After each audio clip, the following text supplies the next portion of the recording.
আজকে দেখেন আমি কি রান্না করব। এই যে করলা কেটেছি, করলা রান্না করব, তারপরে বেগুন ভাজি করব, বেগুন ভর্তা বানাবো, তারপরে আম দিয়ে ডাল রান্না করব, আর শুটকি ভর্তা বানাবো। সবাইকে দাওয়াত রইল। দেখেন আমি করলা কীভাবে কাটতেছি।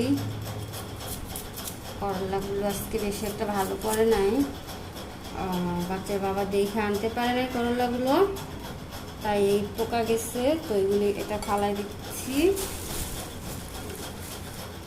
দেখি আর কি আছে। আর একটা নিয়েছি, দেখেন। যদি ভালো লাগে আমার চ্যানেলটা সাবস্ক্রাইব করবেন আর লাইক এন্ড শেয়ার করে দেবেন।